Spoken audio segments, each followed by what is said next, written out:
You've tuned in to another edition of The Break Room, a weekly conversation about how the City of St. Augustine works from those who do the work every day.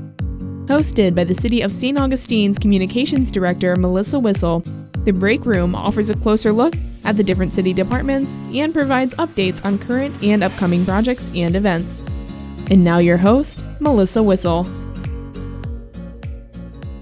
Welcome to The Break Room. Thanks for tuning in. I'm Melissa Whistle, Communications Director for the City of St. Augustine. This week is a tough one as we approach the 20th anniversary of the terrorist attacks on September 11th, 2001. It was a day that changed the lives of the entire nation and a day that most of us will truly never forget. I've invited Fire Chief Carlos Aviles to join me in the break room to talk about the fire department's ceremony of remembrance. Chief, welcome. Thank you so much for having me. You did your first ceremony of remembrance 2 days after the attacks on 9/11 back in 2001. It's continued every year since on the anniversary. You weren't here, obviously, when that happened, but I was not. You went and took a path though because of 9/11. I did. Yeah, I mean, it really kicked a lot of things into motion. So it's very difficult to believe that it's been 20 years, and I think more recently and watching the war in Afghanistan come to an end, it's really kind of just come full circle for so many people, and it's made a terribly difficult situation, Right. worse for them. Right. But we're very honored to be able to have this ceremony every year and to make sure that we vow, in our commitment to never forget and to honor those that lost their lives that day. And the department does a beautiful job. The time of the morning, the sun is usually coming up through the trees. You've got 2 ladder trucks.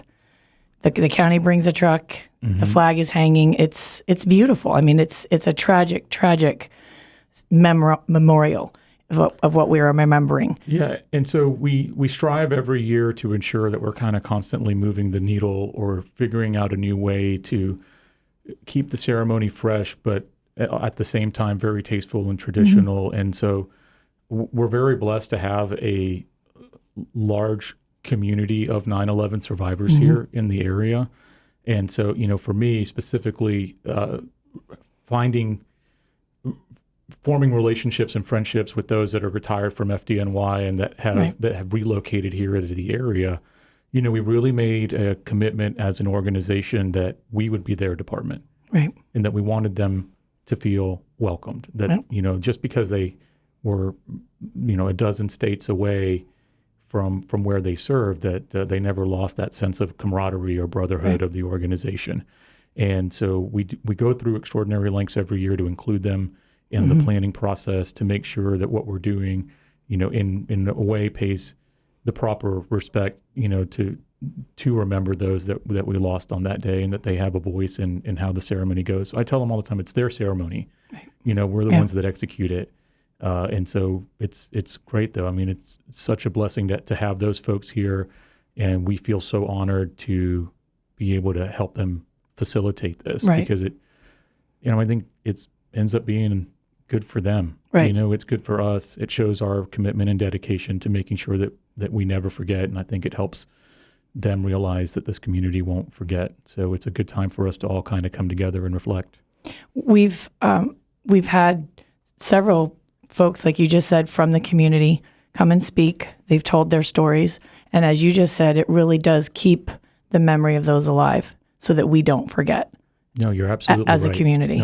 As long as we continue to tell their tales, mm-hmm. That's the best way to ensure that the legacy of those that served and lost their lives that day will continue to live on. And so, this year, Lieutenant Bob Aponte retired from FDNY, Engine mm-hmm. 320 in Queens, who served that morning on 9/11, mm-hmm. Will be there to deliver remarks. So, we've been in communication with them, and it's always very moving to hear, their accounts of it. Right. It's a really personalized message that they're able to deliver. But you're right. I mean, I love the setting. Yeah. I love that we host it. I love that it's early morning.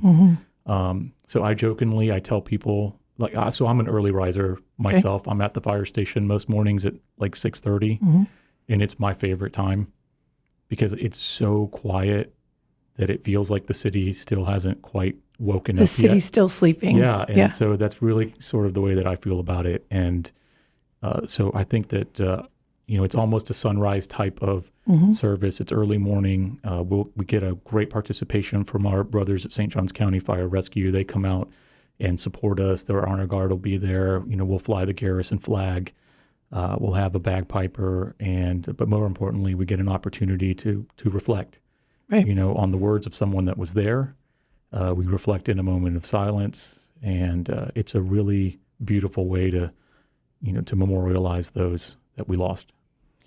You kind of just went through it. We do start and also to let folks know, anyone is invited Absolutely. to attend. Come on down to the fire station. It's downtown on Malaga, right there off US 1 on the corner there. We start at 8:30, and we time the remarks and the speeches so that it kind of wraps up at 8:45. Correct. Which is timed to coincide with the time of the first plane hitting the first tower at the World Trade Center.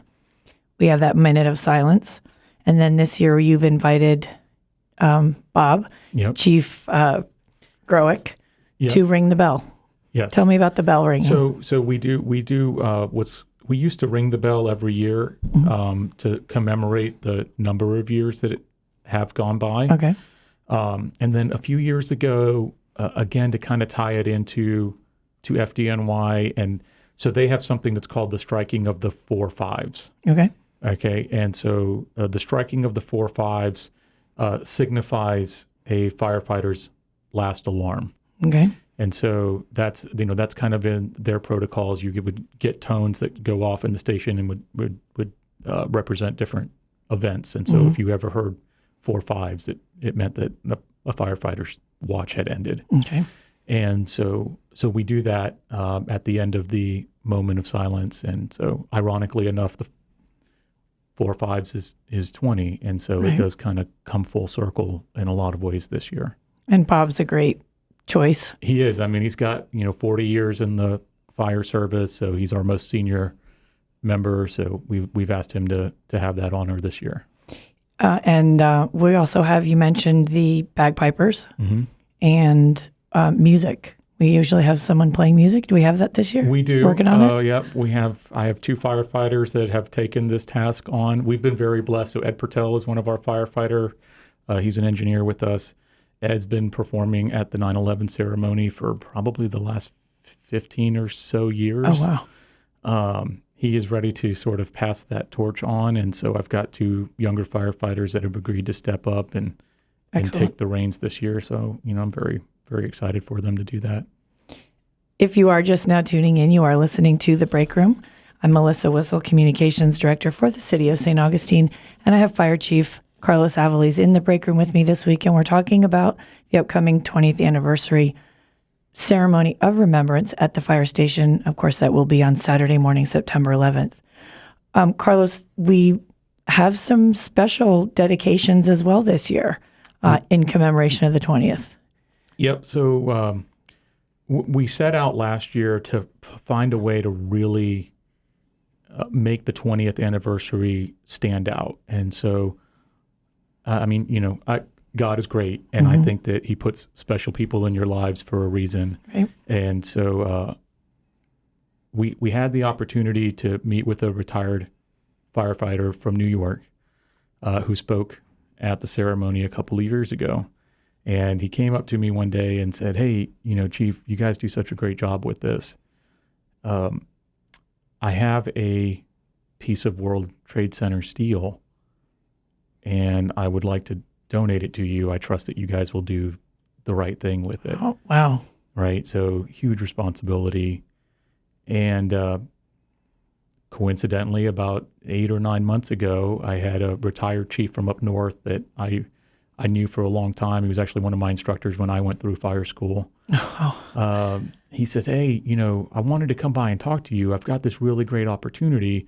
I met someone who heads up the program for survivor trees in the nation, and you guys do this great ceremony every year.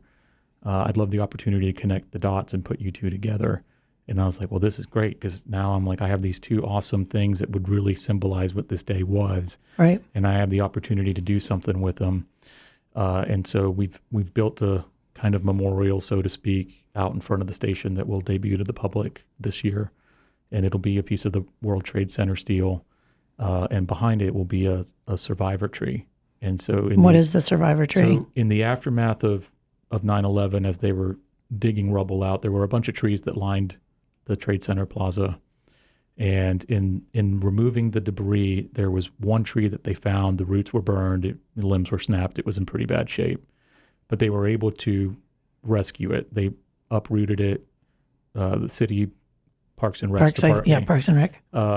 Took care of the tree, rehabilitated it, and ultimately ended up retransplanting it back to the Trade Center. To the new Right, to park. where the memorial is, now.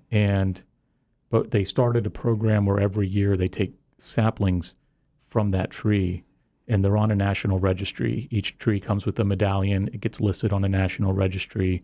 You can look up where these trees are, and they're all a direct descendant of that one tree that survived 9/11. Wow. And so it's a really beautiful way to ensure that the legacy, that mission of remembrance continues to move forward. And so we could not be more honored to be entrusted with caring for this tree. Mm-hmm. And we love the fact that the tree will be displayed out in front of the fire station.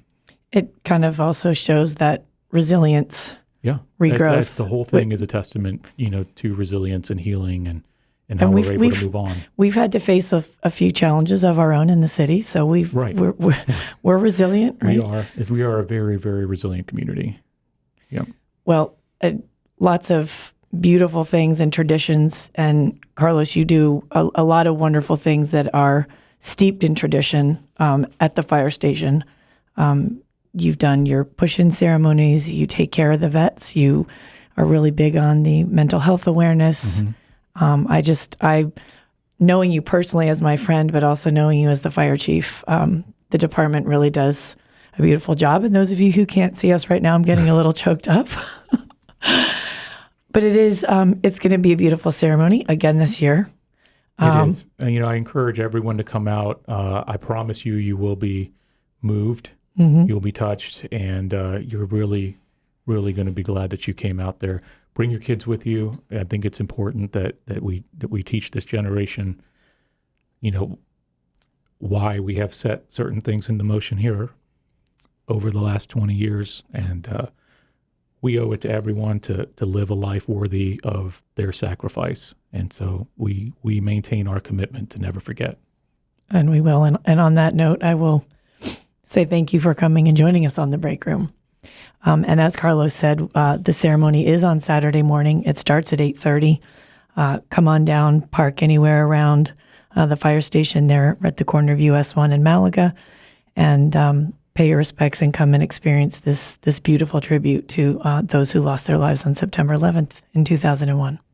As we wrap up another edition of The Break Room, if you missed part of this broadcast and want to go back and listen from the beginning, or if you'd like to hear any other past interviews, you can find us on the web at citysainogradio.com. We want to keep you informed about what's happening in and around the city, and most importantly, that you hear it here from the people doing the work and making it happen every day. In order to stay connected, you need to be connected. Be sure to like us and follow us on any of our social media platforms. You'll find the city on Facebook, Twitter, and Instagram at City St. Aug. And you will find the fire department on Facebook and Instagram at City St. Aug Fire. Thanks for tuning in. We hope to see you Saturday morning. Until next time. You've been listening to The Break Room, a weekly program addressing projects and programs offered by the City of St. Augustine. Join us each week as the city's communications director, Melissa Whistle, has in-depth conversations with the people who make our town work to meet the needs of our community. The Break Room is produced by communications specialist for the City of St. Augustine, Cindy Walker, and engineer by Flagler College communication major, Anne Marie Gresham. See you at this time next week for another edition of The Break Room.